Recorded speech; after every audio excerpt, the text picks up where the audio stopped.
Hello, family. Welcome to Timeless Tales. If this is your first time watching, please consider subscribing to reach out to more people who enjoy this type of stories. And if you are a returning subscriber, I really appreciate you. Your support means a lot to our community as we grow. Sit back as we dive into the full story. Clara was the kind of girl you couldn't help but admire. She had a warm, radiant smile and a gentle way of treating everyone around her. Her kindness made her stand out in a school where gossip and drama often stole the show. Clara was well loved not because she tried to be popular, but because her heart was genuine. Her closest friends were Rachel, Sarah, and Anna, and they were always together, sharing laughs, stories, and secrets in their dorm room. However, Clara and her friends were not alike in every way. While Clara focused on her studies, her friends had a rebellious streak. They loved sneaking out at night, slipping over the school fence to attend parties. They always tried convincing Clara to join them, saying she was too uptight for her own good. But Clara politely refused every time, content to stay behind. One evening, everything changed. Clara, come on, just this once, Rachel pleaded, sitting on the edge of her bed. It's going to be fun, I promise, and you deserve to enjoy yourself for once. She's right. You work too hard. You've never even seen what a party's like. Don't you trust us? Sarah chimed in. Anna added with a sly grin. You can't keep saying no forever, Clara. Life is about experiences. Just one night. What's the worst that can happen? Clara hesitated, fidgeting with her pen. I don't know. What if we get caught? What if something happens? Anna waved her concerns away. Nothing will happen. We do this all the time, and we've never been caught. Please, Clara, it won't be the same without you. Against her better judgment, Clara agreed. Something about their persistence and promises made her think maybe she had been missing out. All right, she said softly. Just this once. But I'm not drinking, and we have to be back before midnight. The girls cheered in excitement, pulling her out of bed to get her ready. Clara borrowed a dress from Sarah, feeling awkward in the revealing outfit, but deciding not to overthink it. When the time came, they carefully climbed over the fence and made their way to the party. The cool night air carried a sense of thrill and danger that made Clara's heart race. The house was buzzing with energy, music blasting, people dancing, and laughter echoing everywhere. Clara felt out of place, but stuck close to her friends. She noticed the vibrant string lights decorating the backyard and the lively crowd, a stark contrast to the quiet serenity she was used to. Relax, Clara, Rachel said, handing her a cup. I said I'm not drinking, Claire reminded her. It's just soda. Trust me, Rachel smirked and walked off. Clara took a sip, holding the cup tightly. While others danced and drank around her, she found a quiet corner to sit. She wished she could go home but didn't want to seem like a killjoy. She watched the crowd, observing their carefree laughter and wild movements when a man approached her. He was tall, with an easy smile and a confident air that put her slightly on edge. Hey, he said, sitting next to her. Why aren't you dancing like everyone else? Clara glanced at him warily. I'm not used to these kinds of things. I get that, he replied, smiling warmly. I'm Victor, by the way. You look uncomfortable. First party, Clara nodded. It's obvious, isn't it? My friends dragged me here, Victor chuckled. You'll get used to it. Sometimes stepping out of your comfort zone isn't so bad. Their conversation drifted to safer topics: school, favorite books, and childhood memories. For a moment, Clara began to feel at ease. Victor seemed different, unlike the loud and rowdy crowd around them. But then Anna called for Clara. Clara, over here, she yelled from across the room. Clara placed her drink on the table and got up to see what Anna wanted. Unbeknownst to her, Victor eyed her drink thoughtfully. His charming smile faded as a cunning look crossed his face. Pulling a small vial from his pocket, he poured its contents into Clara's soda. He mixed it quickly and placed the drink back in the same spot, acting as if nothing had happened. When Clara returned, Victor gestured to her cup. "You should finish your drink. It'll help you relax." Clara picked up the soda, unaware of what had been added to it, and took a few sips. A strange feeling crept over her. After a few minutes, her vision blurred and her head felt heavy. She noticed the world around her shifting in and out of focus, the once lively music sounding distant and muffled. "I don't feel so good," she mumbled, trying to steady herself against the table. Her friends were nowhere to be seen. Panic bubbled in her chest as she realized she was alone. "I've got you," Victor said, his voice soothing. "I'll make sure you're okay." Clara's mind spun as she tried to speak. "No, I don't trust you," Clara tried to say, but her words slurred. Her legs gave out and she fell. The last thing she saw was Victor kneeling beside her, telling her, "It's all right. I'll take care of you." Clara woke up the next morning with a pounding headache and a sinking feeling in her stomach. She blinked against the sunlight streaming into the room and realized she wasn't in her dorm. Panic gripped her as she sat up and saw Victor lying beside her. The room had an unfamiliar scent of cologne mixed with stale air, and the curtains were slightly torn, letting streaks of sunlight filter through. Her voice trembled as she asked, "What? What happened?" Victor looked at her calmly, almost nonchalantly. "We spent the night together." His words hung in the air like a suffocating cloud. Clara's breath caught in her throat. "What do you mean? Did you? Did we?" She couldn't finish the question, her heart pounding in her chest. He nodded, and her world came crashing down. Tears blurred her vision as she scrambled out of bed, gathering her things. She didn't remember anything after feeling dizzy at the party, and the realization of what must have happened made her stomach churn. "How could you do this to me?" she whispered, her voice shaky with anger and disbelief. Victor didn't answer. Instead, he watched her leave, his expression unreadable. The room felt colder than before, and Clara couldn't escape fast enough. She ran out of the hotel, tears streaming down her face, the city streets blurred by her vision. She returned to school in a daze and confronted her friends. "Why did you leave me there?" "I needed you," she yelled, her voice breaking. Her dorm room felt suffocating, the walls closing in on her as she looked at the faces of her so-called friends. Sarah looked away, guilt flashing in her eyes. Rachel and Anna shrugged, their attitudes indifferent. "You're overreacting," Rachel said casually, her tone dismissive. "It's just a party, Clara." "What happens there happens." Clara stared at them in disbelief. "You don't care, do you? You don't care what he did to me. You were supposed to be my friends." Anna smirked, but her gaze faltered. "It's not our fault you trusted him. You're the one who stayed with him." The betrayal stung more than words could describe.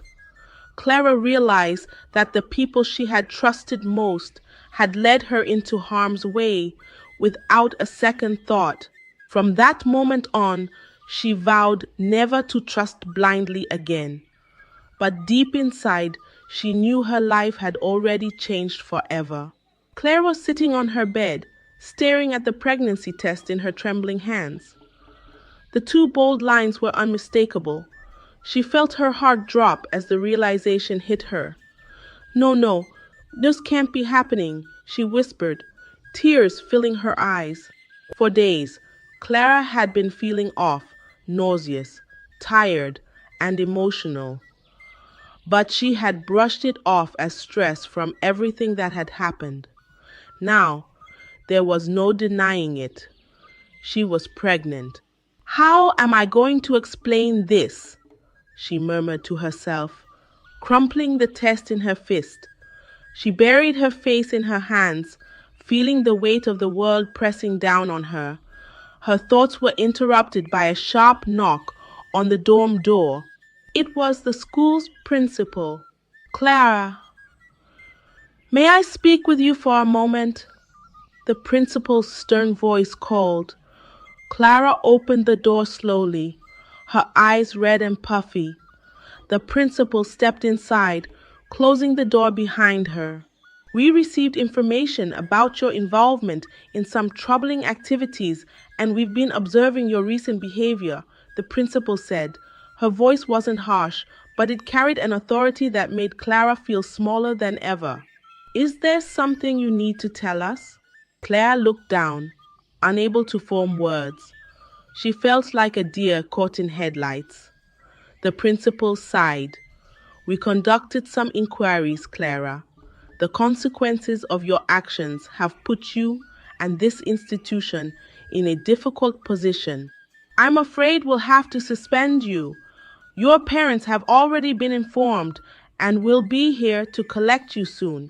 The words hit Claire like a punch to the chest. Suspended, parents informed. This was a nightmare spiraling out of control. No, please, Clara begged, her voice cracking. I promise I'll do better. I didn't mean for any of this to happen. But the principal's expression remained firm. Rules are rules, Clara. I'm sorry, but this decision is final. Use this time to reflect and make better choices. Clara's world crumbled further when her parents arrived. The ride home was silent, tense with unspoken disappointment. Her father drove, gripping the steering wheel tightly, while her mother sat stiffly in the passenger seat, avoiding eye contact. Clara watched the passing scenery through tear-filled eyes, her hands clenched in her lap. When they got home, the storm unleashed. How could you let this happen, Clara? Her mother cried, slamming her hand on the table. After everything we've done for you, after everything we've been through with Sarah. Sarah was Clara's elder sister, and her life had followed a tragic path of mistakes and regret, a shadow that had haunted the family for years. Clara's situation felt like deja vu to her parents, stirring their pain and anger all over again. I didn't mean for this to happen, Clara sobbed. I didn't know this would happen to me. Please believe me. Her father's voice was colder than ice. We don't have room in this house for someone who can't take responsibility for their choices. If you're old enough to make these mistakes, you're old enough to live with the consequences. Go to the father of that child and deal with it there. Clara's jaw dropped in shock. You're kicking me out. You're really choosing to abandon me like this. This isn't abandonment, her father replied, without looking at her. It's reality. Life doesn't give free passes for bad choices. Her mother stood silently, tears streaming down her face, but saying nothing to defend her. Clara packed her things with a heavy heart, feeling like the whole world had turned its back on her. As she stepped out of the house, Her mind raced with fear. Where could she go? She had nowhere to stay, no one to turn to. She wandered aimlessly through the streets until a familiar voice called out, "Clara, what are you doing here?" Mercy, a close friend from her childhood, stopped her bike and jumped off, looking concerned. The familiar warmth in Mercy's brown eyes made Clara's chest tighten. "Why are you carrying all those bags? What's going on?" The sight of a friendly face broke Clara's last shred of composure. She collapsed to the ground, tears streaming down her cheeks. "Mercy, I messed up. I messed everything up," she cried, clutching Mercy's hand. "I got pregnant. The school suspended me. My parents kicked me out. I have nowhere to go. Nowhere."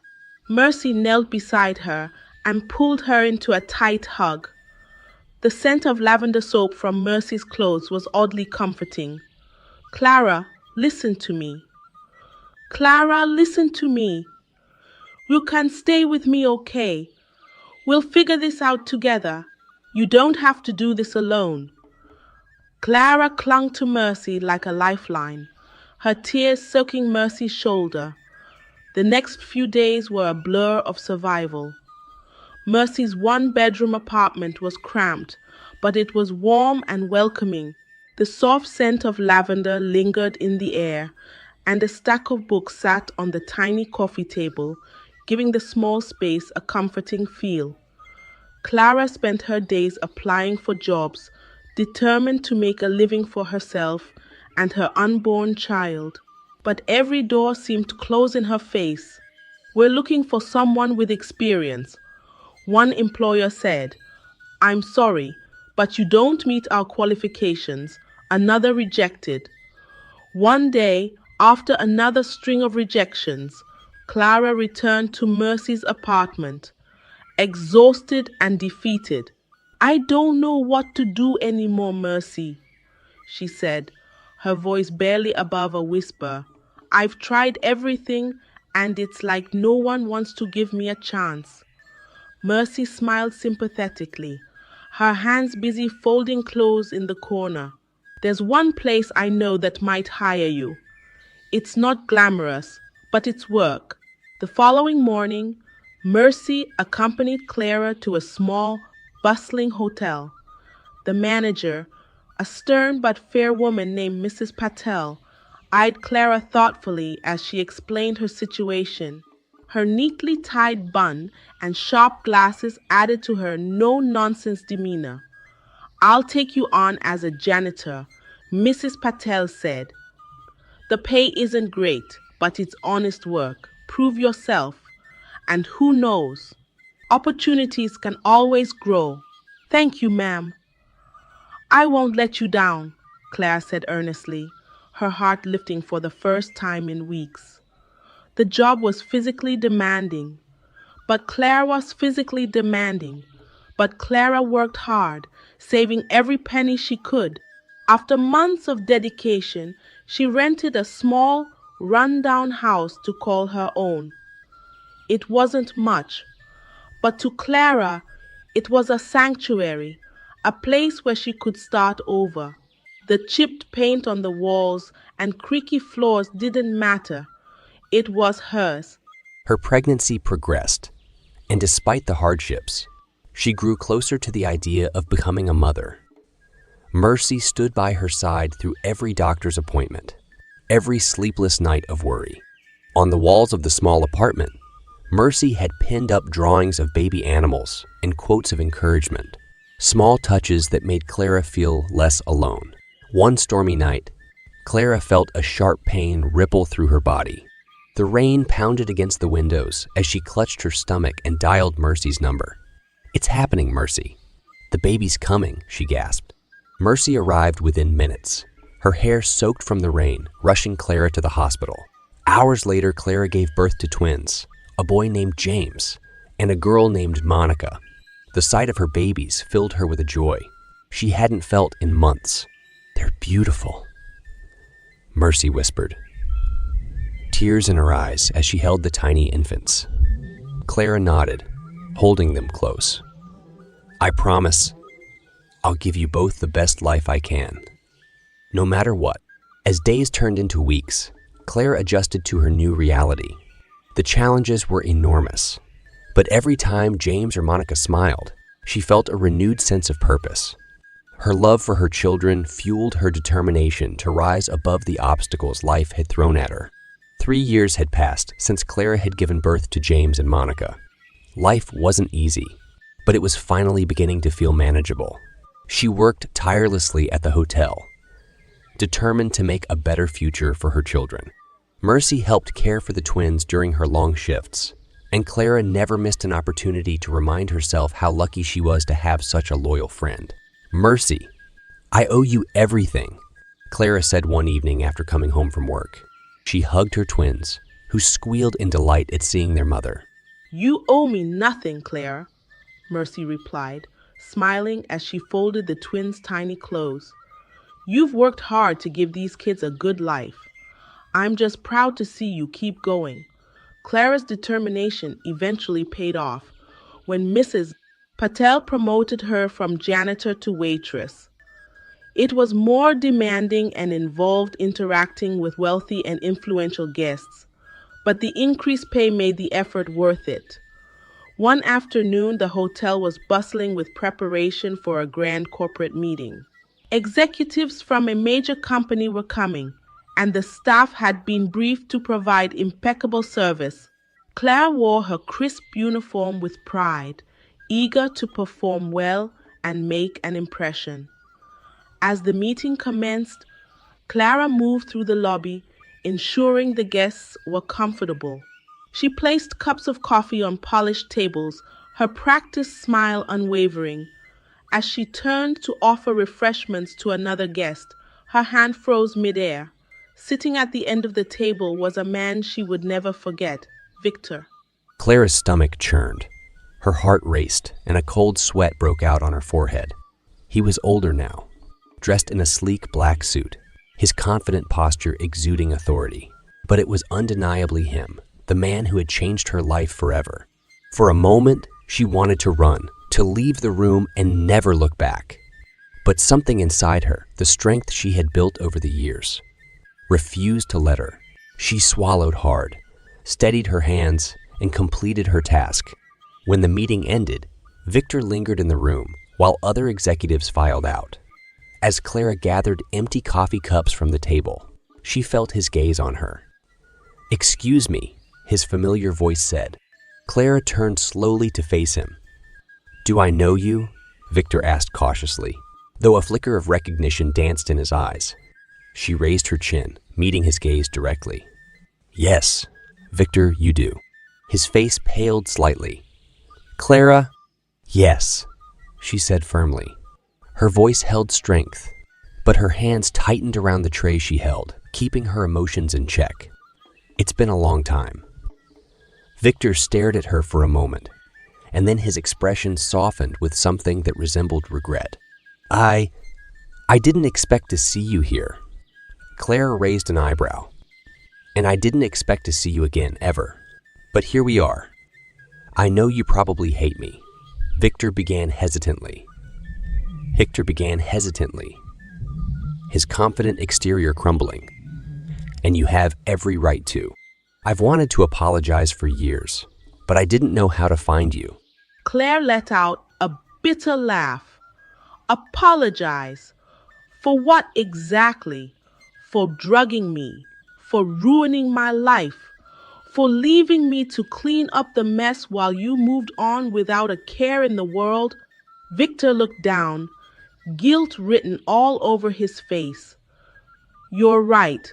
I deserve that. I was a stupid, selfish kid back then, and I've regretted what I did to you every single day." His words caught Clara off guard. She had expected excuses or defensiveness, not open remorse. But her anger remained. "I had to drop out of school. My parents disowned me. I raised twins, your twins, on my own, with nothing but the kindness of a friend to keep me afloat, Clara said, her voice trembling with emotion. Victor's eyes widened. Twins, he whispered, as if the word carried the weight of the world. Yes, a boy and a girl. James and Monica. They're 3 years old now. Clara replied. Not that it matters to you. It matters, Victor said quickly. It matters more than you know. Please, Clara, can we talk? Let me explain. Let me make this right. Clara hesitated. Part of her wanted to tell him to leave and never come back. But another part, a quieter but insistent voice, wanted to hear what he had to say.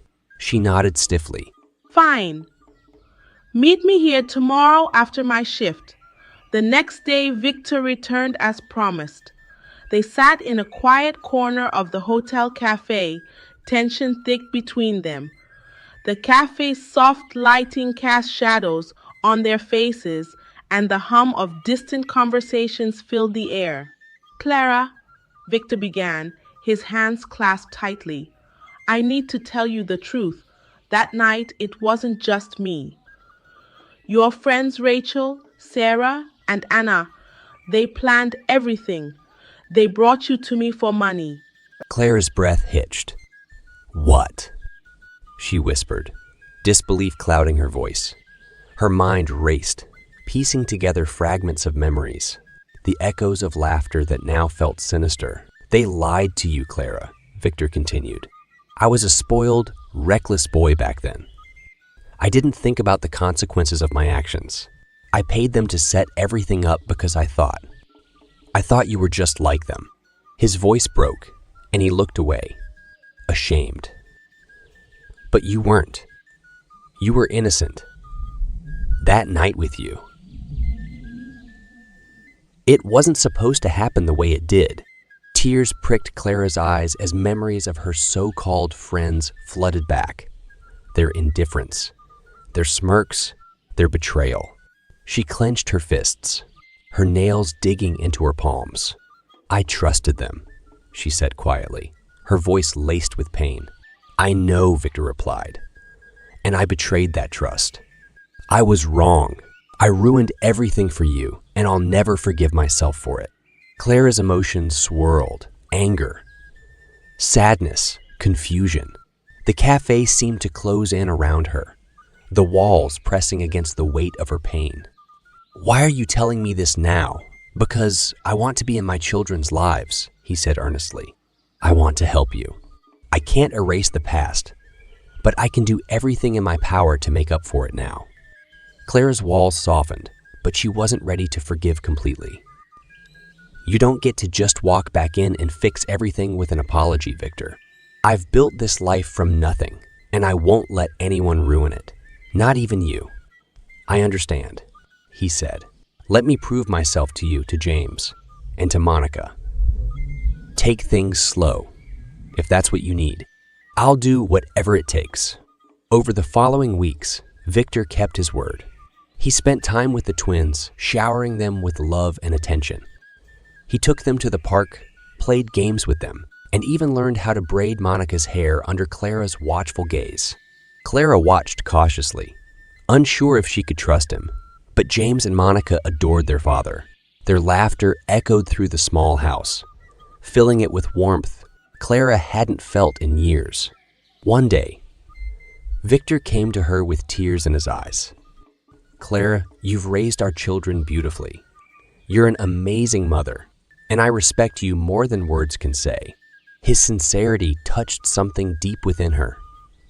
Slowly but surely, they began to rebuild what had been broken. Victor showed up for every milestone, proving he was committed to their family. Months later, Victor proposed. It was simple, heartfelt, and far from the grand gestures Clara had expected. They stood in the backyard under a starlit sky, the twins playing nearby. Clara, he said, holding her hands tightly, I love you, and I want to give our family a real chance. Will you marry me? Clara stared at him for a long moment before nodding. Yes, Victor, but only if you promise to never break this family again. I promise, Victor said, his voice steady. Their wedding was intimate, attended by Mercy and a few close friends. The twins were ecstatic to see their parents together, and for the first time in years, Clara felt at peace. Mercy sat in the front row, tears streaming down her face as she watched her friend find happiness again. Victor moved the family into his home, a grand mansion that felt worlds away from the life Clara had struggled through. The marble floors and sprawling gardens were a stark contrast to the small house Clara had worked so hard to maintain. But despite the luxury, Clara remained humble, teaching her children the value of kindness, perseverance, and trust. She decorated the children's rooms herself, adding personal touches that made the space feel like home. James's room was filled with books and a telescope by the window, while Monica's was painted in soft pastel colors with shelves of toys and art supplies. Life is filled with challenges, betrayals, and mistakes, but how we respond to them defines who we are. Be cautious about who you trust, as even those closest to you can lead you astray. Yet, even in the darkest moments, there is room for growth, forgiveness, and redemption. Value your resilience, and never let your hardships define you. Learn to recognize true remorse, and allow those who genuinely wish to make amends to earn back your trust. Most importantly, always trust in your own strength and perseverance to overcome adversity. Thank you for watching my channel and spending your time with this heartfelt story. I hope it has left you with valuable lessons to reflect on. If you enjoyed this video, please consider exploring more captivating and inspiring stories available on my channel. Don't forget to like, comment, and subscribe for more interesting and thought-provoking content. See you in the next video. Kenji Nakamura stepped out of his expensive black Lexus. The crisp morning air carried the faint scent of roasted coffee from a nearby cart. He adjusted his tailored suit, a move he usually did before going into one of his multi-billion-yen business meetings. A street musician played a soft tune on a violin nearby, adding a melancholic charm to the bustling atmosphere. As he reached for his phone to check the time, something across the street caught his attention. Across the street was a woman, a beggar with unkempt hair and tattered clothes on the roadside. Something about this woman seemed familiar. Kenji squinted his eyes, trying to remember where he knew her from. Suddenly, the woman looked up. Their eyes met across the busy Ginza street. In that instant, Kenji's world spun out of control. "Those eyes, I would know them anywhere," he whispered to himself. Could this be Hana? He thought to himself. Hana's eyes widened in shock as she recognized Kenji. She got up and disappeared into the crowd, blending into the sea of pedestrians. The faint sound of traffic and conversations blurred in Kenji's mind as he stood there, frozen in disbelief. He walked into the office and sat staring at the sky through his glass office. His mind kept replaying that moment on the street, and the city's bustling noise seemed distant. At 40, Kenji Nakamura was very well accomplished. He had built a multi-billion-yen tech empire. His face was on every famous business magazine in the country. His name was mentioned in every boardroom. He had everything he ever wanted, but seeing Hana homeless and destitute had shaken him to his core. How did this happen to Hana? She was very brilliant and very ambitious, he thought to himself. He remembered how they used to talk about all their big dreams of changing the country together, often scribbling plans in notebooks. He recalled their laughter under the old cherry blossom tree near his childhood home. What happened with Hana? He wondered. A knock on his door interrupted his thoughts. His receptionist at his company, Yuki, informed him that his next appointment was ready. Kenji told her to cancel all his appointments for the day. He needed to take care of something. Yuki looked surprised but nodded. In the 7 years she had worked for him, Kenji had never canceled any meeting. Kenji grabbed his coat and walked out. He needed to find Hana. I must know what happened to Hana, he said to himself. He couldn't bear the thought of Hana being out there alone, struggling all by herself. He walked into the busy street and began scanning for her. The sound of shopkeepers opening their stores and the murmur of commuters filled the air. A child's laughter broke through the noise as a balloon vendor waved colorful balloons nearby. As he moved past a lot of people, their childhood memories together kept coming up in his mind. How did I forget Hana? How did I let her out of my sight? How did I not know she was going through a hard time? Kenji beat himself up with these questions. He felt very guilty because Hana was the one person that believed in Kenji's dreams when they were younger. Each time he told people about his wild dream of building a tech empire, they used to laugh at him, reminding him that he was just a small town boy, looking for things that were beyond him. Kenji had become so focused on his own success in building an empire that he forgot about the one person that was so important to him. Tears filled up in his eyes. He really wanted to find his childhood love so he could fix everything that went wrong. When they were growing up, Hana's home life was not good at all. Her parents fought and argued every day. Hana would run to Kenji's house to get away from the chaos in her home. There, they would sit and dream of building a better life and a better future together. But their high school graduation day was the last time he ever saw her. He vividly remembered Hana's teary eyes as they said goodbye, standing under the cherry blossoms. After high school, Kenji had a full scholarship to study abroad, while Hana was not so lucky. She had admission to the university, but her parents didn't have the money to send her to school.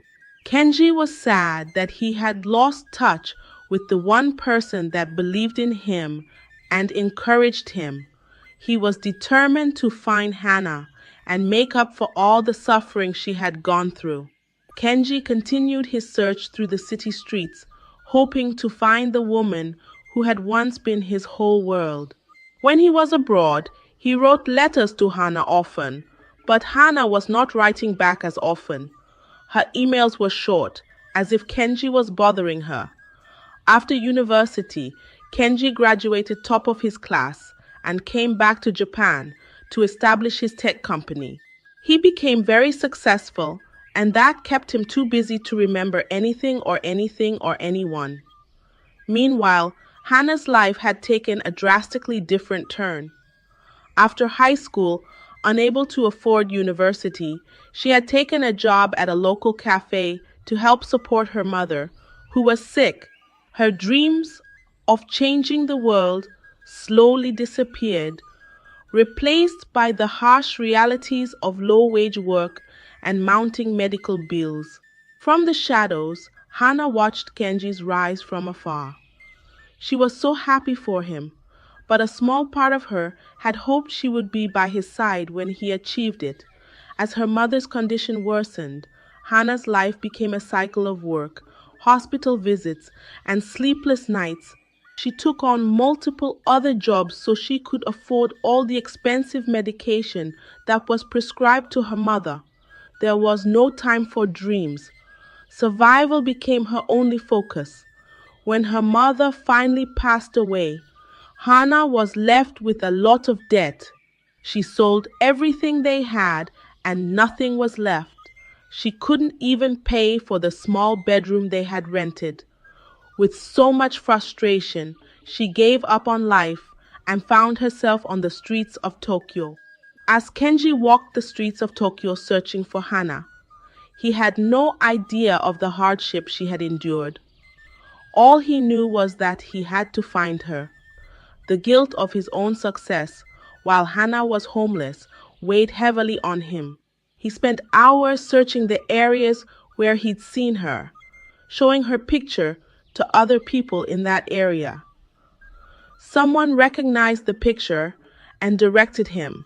The streets here were dirty, buildings crumbling, homeless people laying all around the ground, their faces plastered with the same desperation he had seen in Hannah's eyes. Kenji truly began to understand the magnitude of what had happened to Hannah. This wasn't just a temporary setback, this was a failure in the system. This reminded him how lucky he had been and how easy it is for anyone to become poor and destitute. As he stood there, feeling the harsh reality of life on the streets, littered with homeless people and a lot of suffering, Kenji felt a profound shift. His own success, wealth, and power meant nothing if he could not use it to help those who needed it. Kenji was determined to find Hannah, no matter how long it took him. As nightfall came, he was so tired of walking around, but he refused to go home. He found a bench and laid there to rest. A soft drizzle began, the rain mingling with his thoughts. As he sat up in the morning, something shocking happened. As he looked up into a crowd of homeless people, he saw Hannah. He got up, grabbed his coat and ran towards her, calling her name. Hannah heard her name and turned around to see Kenji. As soon as she saw him, she took off running. She ran into a crowd of morning commuters. Kenji was not going to allow Hannah to get away from him anymore. He pushed past the commuters and chased down Hannah while screaming for her to wait. He was determined to find her and help. He ran until he caught up to her. He grabbed her blouse and they both fell on the ground. "I just want to talk to you, Hannah. Please stop running," he breathed, heavy and fast. Hannah laughed bitterly. "Oh, you want to help me? Like you helped me all those years ago. Where were you when I suffered? Where were you when my mom died? Where were you when I became homeless?" she asked. The accusation hit Kenji like a physical blow. "I didn't know, Hannah," Kenji replied. "Oh, you didn't know because you didn't care. You were busy becoming a billionaire," she responded very harshly. Kenji held her shoulder and looked into her eyes. "That's not true, Hannah. I never forgot about you. I tried to stay in touch, but you never replied to my letters." Kenji felt tears in his eyes. "I'm sorry, Hannah. I'm so sorry, but please let me make it right. Let me help you now." "I don't want your help, Kenji. I don't want your guilt or your pity. Just leave me alone. Go back to your perfect life and forget about me because that is what you're good at." Hannah walked away, leaving Kenji standing there, devastated. But Kenji was not one to give up easily. Hannah's words had hurt him deeply. He didn't care if she wanted his help or not, he was going to help her. He began to look for ways he could help Hannah and all the other homeless people in that area. For the first time in years, Kenji felt a sense of purpose beyond growing his company and increasing his wealth. He got in touch with some builders and paid them to build a homeless shelter where homeless people could sleep, eat, and have job training. As he worked, Kenji kept an eye out for Hannah. Sometimes he would see her begging around his office. After the building was commissioned, Kenji sent his workers to invite all the homeless people in Hannah's area. They all came in to get some food, a place to sleep, and register to be trained in different skills. Hannah came with them, not knowing that Kenji had built that because of her. Hannah had registered to train in tech. She was very good at it. 6 months later, she was great at programming and won a spot to intern in Kenji's company.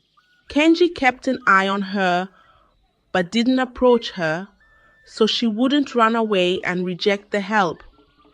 One day, while working in the office, he overheard people talking about how